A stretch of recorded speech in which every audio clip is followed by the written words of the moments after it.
गांव का नाम था भीमरपुर। एक छोटा सा शांत गांव, लेकिन एक डर के साथ जीता हुआ। गांव के बीचों बीच एक पुराना पीपल का पेड़ था।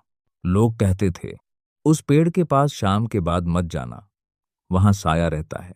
कई साल पहले उसी पेड़ के नीचे एक औरत ने फांसी लगाकर जान दे दी थी। तब से लोगों का कहना था कि उसकी आत्मा वहीं भटकती है। शुरुआत, गांव में एक लड़का रहता था, आरव। शहर से पढ़ाई करके आया था।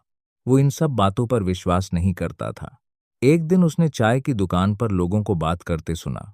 कल रात फिर किसी ने उस पेड़ के पास रोने की आवाज सुनी। भाई, मैंने अपनी आंखों से साया देखा है। आरव हंस पड़ा। तुम लोग भी ना 2026 में भी भूत प्रेत पर विश्वास करते हो? गांव वाले बोले, अगर इतना ही हिम्मत है तो आज रात 12 बजे उस पेड़ के पास जाकर दिखा। आरव ने चुनौती स्वीकार कर ली। रात का डर। रात के 11:45 बजे पूरा गांव सो चुका था। आरव टॉर्च लेकर उस पीपल के पेड़ की तरफ चल पड़ा। हवा तेज चल रही थी। पेड़ के पत्ते अजीब आवाज कर रहे थे। 12 बजते ही अचानक उसकी टॉर्च झिलमिलाने लगी। ये क्या? वो थोड़ा घबराया, लेकिन खुद को संभाला। तभी उसे लगा जैसे कोई धीमी धीमी सिसकियां ले रहा है। कौन है वहां? उसने जोर से पूछा। कोई जवाब नहीं। साया दिखाई देता है। अचानक पेड़ के पीछे एक सफेद साया हिलता हुआ दिखा।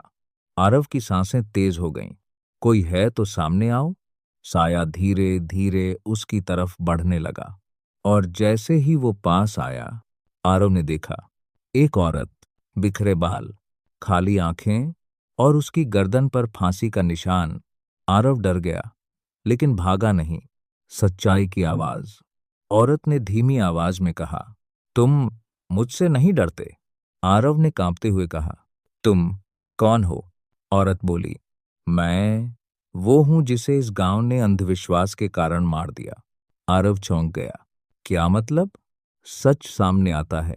औरत ने बताया, मैं बीमार थी, मुझे दौरे पड़ते थे, लेकिन गांव वालों ने मुझे चुड़ैल समझ लिया। उन्होंने मुझे पेड़ से बांध दिया और कहा कि मैं गांव पर साया हूं। मैं चिल्लाती रही, लेकिन किसी ने मेरी बात नहीं सुनी, और उसी डर में, उसी झूठ में मेरी जान चली गई। अंधविश्वास का डर। आरव की आंखों में आंसू आ गए। तो ये सब भूत प्रेत नहीं, लोगों का डर है? औरत बोली, हाँ, सबसे बड़ा भूत कोई आत्मा नहीं, अंधविश्वास होता है। जिस दिन लोग समझ जाएंगे, उस दिन मैं भी मुक्त हो जाऊंगी। अचानक गायब। इतना कहकर वो साया धीरे धीरे हवा में गायब हो गया। आरव वहीं खड़ा रह गया, डर और सोच में डूबा हुआ। अगली सुबह सुबह होते ही आरव ने पूरे गांव को बुलाया और सबको सच्चाई बताई। कोई भूत नहीं है, ये सब हमारे डर और अंधविश्वास का खेल है। कुछ लोग माने, कुछ ने मजाक उड़ाया, लेकिन एक बूढ़ा आदमी आगे आया। मैं जानता हूं, वो सच कह रहा है।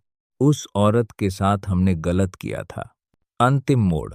गांव वालों ने मिलकर उस पेड़ के पास एक छोटा मंदिर और दीपक जलाना शुरू किया, और धीरे धीरे वो डर खत्म होने लगा। लोग समझ गए, हर अजीब चीज भूत नहीं होती, हर बीमारी जादू नहीं होती, और हर डर सच्चाई नहीं होता।